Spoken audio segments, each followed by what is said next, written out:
ఇక అసలు కథ ఏందయ్యా అంటే ఇగో ఇది వీళ్ళిద్దరు కలిసినటువంటి అసలు కథ. దేనికోసం ఇంత హడావుడిగా పోయి కలవాల్సి వచ్చింది, దేనికోసము అది చేయాల్సి వచ్చిందంటే అసలు కథ అసలు కార్ఖానము ఇంకో ఇదనమాట.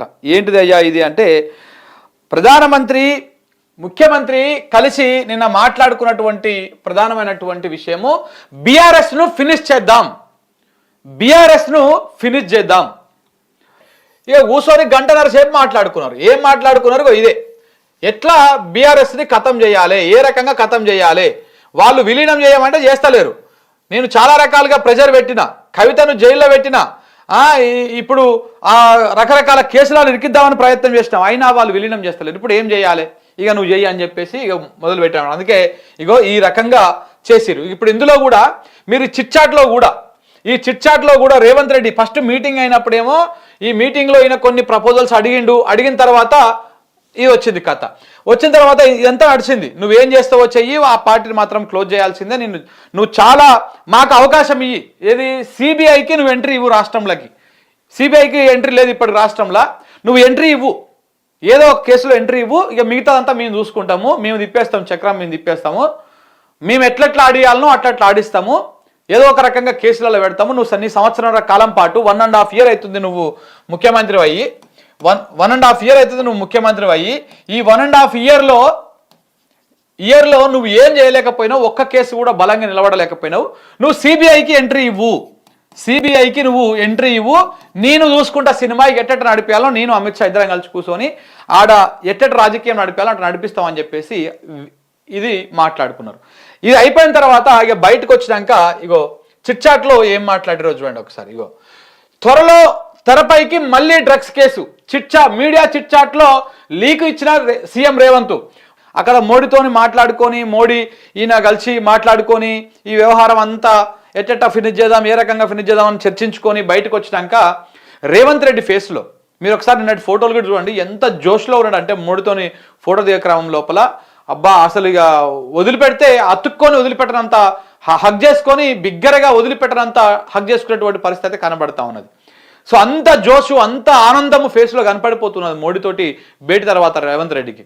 అది అయిపోయి ఆ భేటీ అయిపోయి బయటకు వచ్చిన తర్వాత ఆ మీడియా చిట్ చాట్ పెట్టారు. ఆ మీడియా చిట్ చాట్ కూడా బేసిక్గా అయితే ఈ ఫోన్లు ఇవి పట్టుకొని పోనిస్తారు, కానీ నిన్నటి మీడియా చిట్ చాట్లో ఎవరి ఫోన్లో అలో లేదు, ఎవరికి ఏది లేదు, అన్ని బయట సబ్మిట్ చేసి పోయి కూర్చొని మాట్లాడుతుంటే బేసిక్గా చిట్ చాట్ అంటే ఏం జరిగింది సార్, ఏమేమైంది సార్ అని చెప్పేసి జర్నలిస్టులు అడుగుతుంటారు, దానికి వాళ్ళు సమాధానం చెప్తుంటారు, గిట్ట అయింది, గీ కథ అయింది అని చెప్పేసి వీళ్ళకి అడిగేటువంటి అవకాశం వస్తుంది. నార్మల్గా మనం ముచ్చట పెట్టుకుంటాం కదా ఇంట్లో కూర్చొని, అట్లా అడిగే అవకాశం వస్తుంది, వాళ్ళు దానికి సమాధానం చెప్తారు. కానీ నిన్న జర్నలిస్టులు ఎవరు కూడా ఏం అడగలే, అన్నీ ఈయననే కావాల్సుకొని మీదికి ఈయననే చెప్తా ఉన్నాడు.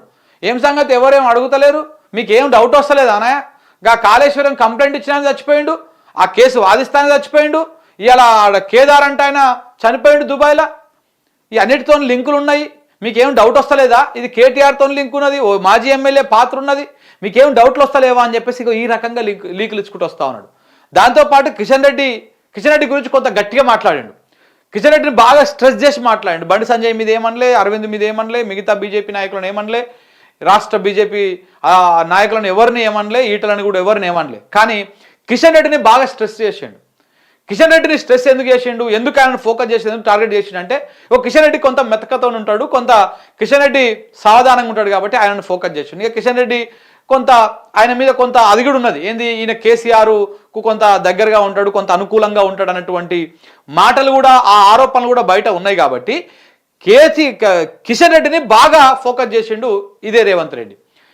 అసలు కిషన్ రెడ్డి వేస్ట్, ఆయన ఏం చేయలేకపోతున్నాడు, ఇట్లా చేయలేకపోతున్నాడు, ఆయన తీసుకురావాలని చెప్పేసి ఆయన మీద బాగా ఆరోపణలు చేసిండు. ఎందుకు ఇదంతా కూడా ఇక ఈయన మాట్లాడుతున్నది ఆ చిట్చాట్లో అడగని ముచ్చట్లన్నీ, చెప్పని ముచ్చట్లన్నీ, అడగని ముచ్చట్లన్నీ చెప్పుకుంటూ వస్తా ఉన్నాడంట.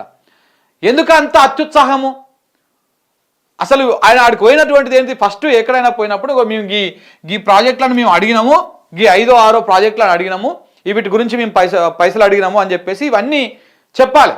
కానీ ఇవన్నీ చెప్పకుండా రాగానే మొత్తం ఈ కేసులు, కేదారు మృతి, ఇది అది అన్నీ కలిసేసి మళ్ళీ బీజేపీ లో కిషన్ రెడ్డిని మాత్రమే టార్గెట్ చేయడము, ఆ డ్రగ్స్ కేసు ఉన్నది దాన్ని తొందరలోనే బయట తీసుకొస్తామన్నటువంటి ఇండికేషన్ ఇవ్వడము, ఇవన్నీ అత్యుత్సాహం అనమాట. మోడీ ఫ్రీ హ్యాండ్ ఇచ్చేసిండు, నేను చూసుకుంటా, నువ్వు నాకు గాని ఇచ్చేసే అన్నాడు. ఇక దాంతో ఆ సంతోషంలో ఆగలేకపోయింది అన్నకి. ఇక వచ్చేసి మీడియా వాళ్ళతో అంతా ఇండైరెక్ట్గా డైరెక్ట్గా వెలగక్కేసారు అనమాట. ఇగో అదే ఈ కథ. ఇగో జర్నలిస్టులు అడగని ముచ్చట్లని చెప్పిండు. ఇంకో ఈ రకంగా దాంతోపాటు బీఆర్ఎస్ పార్టీని ఏ రకంగా టార్గెట్ చేయబోతున్నాం అనేది మాత్రం నేను చిట్ చాట్ చోటు క్లియర్గా అర్థమైపోయింది. ఆ చిట్ చాట్లో అంత అద్భుతంగా చెప్పుకుంటూ వస్తున్నాడు ఆయన.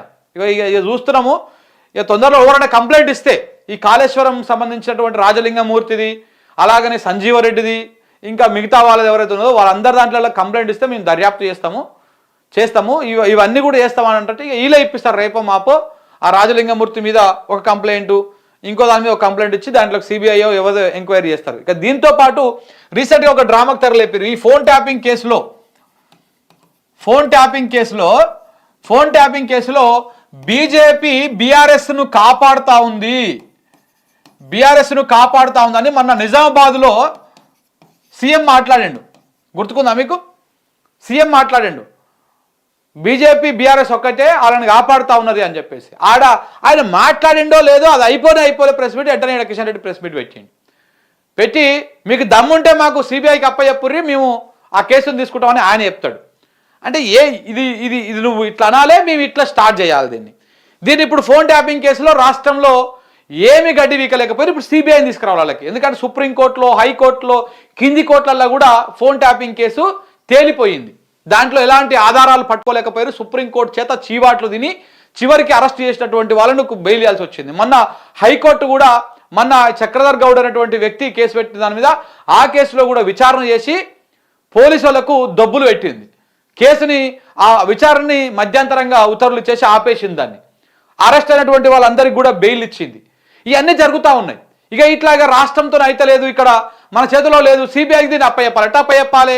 ఉన్న బలంగా రాస్తే బీజేపీ కాంగ్రెస్ ఒకటే అనేటువంటి పేరు ఇంకా బలంగా అవుతుంది. అందుకనే ఇక రివర్స్లో విమర్శలు చేస్తారన్నమాట. ఇట్లా బీఆర్ఎస్ బీజేపీ ఒకటే అని చెప్పేసి విమర్శలు చేయగానే బీజేపీ వాళ్ళు ప్రెస్ మీట్ పెట్టి నీకు దమ్ముంటే లేఖ రాయి, నేను సిబిఐని ఎంటర్ చేస్తా అని చెప్పేసి వాళ్ళు చెప్పడం. ఇక ఇప్పుడు మోడీ కాడికి పోయి కలవడం. మోడీ అపాయింట్మెంట్ ఎప్పుడు ఇచ్చిండు, ఈయన ఎప్పుడు అపాయింట్మెంట్ కోరిండు, ఏంది కథ ఏమి తెలవకుండా ఓ మీటింగ్కి పోయినటువంటి రేవంత్ రెడ్డి గారు మధ్యలో నుంచే లేచి ఫోన్ వస్తే ఏదో బస్సు వస్తుంది ఉరుకుతున్నట్టుగానే మధ్యలో నుంచి ఉరికిండు. ఇవన్నీ కూడా దీని వెనకాలన్నటువంటి వ్యవహారం కూడా అంతా కూడా ఒక కాన్స్పిరసీకి దారితీస్తా ఉంది. దీని వెనకాలన్నది ఏంటంటే కంప్లీట్గా బీఆర్ఎస్ పార్టీని మనం ఫినిష్ చేసేసేయాలి. ఇదే సింగిల్ లైన్ ఎజెండా. నిన్న మోడీ రేవంత్ భేటీలో ఉన్నటువంటి సింగిల్ లైన్ ఎజెండా బీఆర్ఎస్ పార్టీని ఫినిష్ చేయాలి. దీనికోసం నువ్వేం చేస్తావు, నేనేం చేయాలి, ఇది మాత్రమే మాట్లాడుకుంటారు. రేపటి స్థానిక సంస్థల ఎన్నికల లోపలనే ఏం చేయాలంటే ఒక బలమైనటువంటి కేసు పెట్టి ఇటు కేసీఆర్ను, కేటీఆర్ను, మిగతా వాళ్ళు ఎవరైతే ఉన్నారో వాళ్ళందరినీ కూడా ఇబ్బందులకు గురి చేయాలి. ఆ పంచాయతీ ఎన్నికలలో బలంగా పోటీ చేయదు. ఎందుకంటే టీఆర్ఎస్ పార్టీ పుట్టినప్పుడే మన ఇంటర్వ్యూలో కూడా ప్రకాష్ గారు చెప్పారు, టీఆర్ఎస్ పార్టీ పుట్టినప్పుడు 2001లో స్థానిక సంస్థల ఎన్నికలతోటే పార్టీ బలంగా ముందుకొచ్చింది. అప్పుడే జడ్పీటీసీలను గెలుచుకుంది, జడ్పీ పంచాయతీలను 2-3 కైవసం చేసుకొని పార్టీ బలంగా నిలబడ్డది. చివరికి కొట్లాడింది. 14 ఏళ్ళ తర్వాత తెలంగాణ రాష్ట్రాన్ని సాధించగలిగారు. సో అట్లా మళ్ళా రేపు పంచాయతీ ఎన్నికలు బీఆర్ఎస్ పార్టీకి బలం కాకూడదు, బీఆర్ఎస్ పార్టీ బలంగా ఫైట్ చేయకూడదు. కాబట్టి దాన్ని ఏం చేయాలి, ఇప్పుడు ఏదో ఒక రకంగా నిలువరించాలి. అందుకనే ఈ ప్రయత్నం చేసేందుకు వాళ్ళు నిన్న చాలా ఛాయాశక్తులుగా ప్రయత్నాలు చేసినట్టుగా కనపడతా ఉన్నది. ఇందులో మెయిన్ సింగిల్ లైన్ ఎజెండా ఒకటి, దీన్ని ఫినిష్ చేసేటువంటి కార్యక్రమం తప్ప ఇంకొకటి లేనే లేదు అనేది ఇది క్లియర్ కట్గా అర్థమైంది.